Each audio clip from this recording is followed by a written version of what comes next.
作為一個土生土長香港嘅工程師啦，我諗同大部分喺香港生活或者工作嘅工程師一樣，加入香港工程師學會係我哋嘅目標同埋係個必然之選啦。工程師學會喺過去嗰50年一路發展，而已經成為咗香港所有專業界別其中一個嘅表表者。咁喺50週年金禧紀念咁重大嘅日子，攞到呢個會長特別成就獎，當然係一個非常驚喜嘅鼓勵啦。我都藉住呢個機會，多謝翻阿會長 Eric Ma 同佢嘅評審委員會，同埋我嘅提名人 Barry Lee。喺我過去嗰20多年幫學會服務喺唔同嘅崗位，包括理事啊、執委啊、分會主席啊、常設委員會主席等等嘅工作嘅認可，再次多謝佢哋。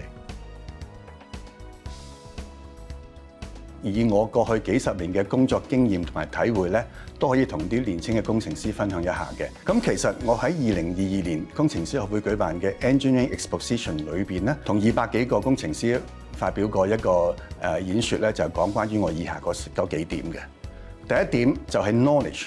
作為一個專業嘅工程師，我哋對我哋嘅專業嘅知識應該一定要好豐富，同埋要不斷去改善。第二點咧就係 communication。就係個溝通能力同埋呢個可以說服到人啦。咁因為我哋無論係一個服務提供者或者一個服務嘅接收者都好，我哋都希望對方能夠了解到我哋想要求啲乜嘢，而表達到俾佢知道啦。咁第三點好重要啦，就係個 integrity。因為我哋 engineers 嘅 ethic 做嘢一定要以誠信為本。從而去服眾嘅。咁今日咧，除咗3點以外咧，我就加多一樣嘢，就係個叫 connectivity， 要同個社會接軌。因為我哋工程師所做任何嘢都係為個社會去服務嘅。咁所以我覺得要多啲同個社會去聯繫，從而將我哋能夠可以提供佢哋所需要嘅服務。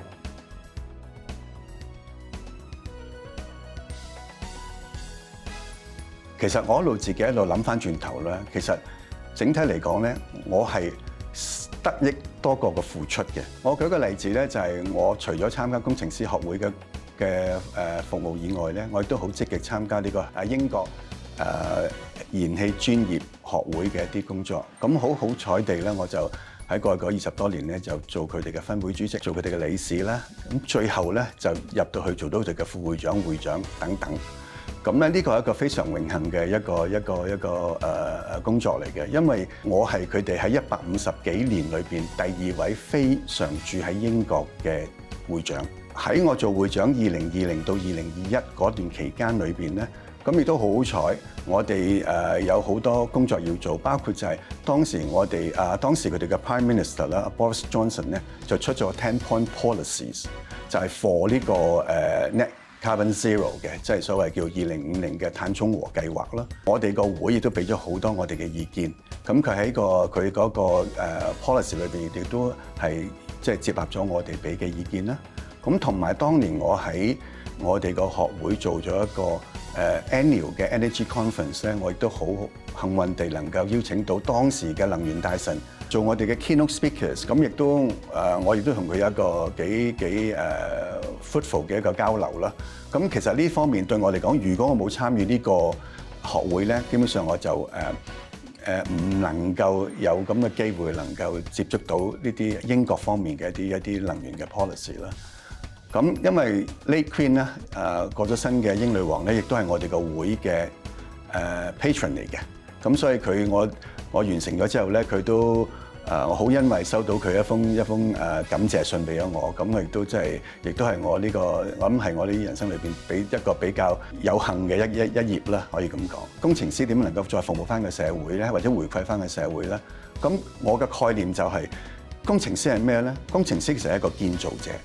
喺一個新嘅現代城市裏邊咧，其實大部分嘅工作咧都係由工程師去做嘅。你試諗一諗，現一個 one day in your life scenario， 你每日你起身刷牙洗面做住早餐，啲能源點嚟咧？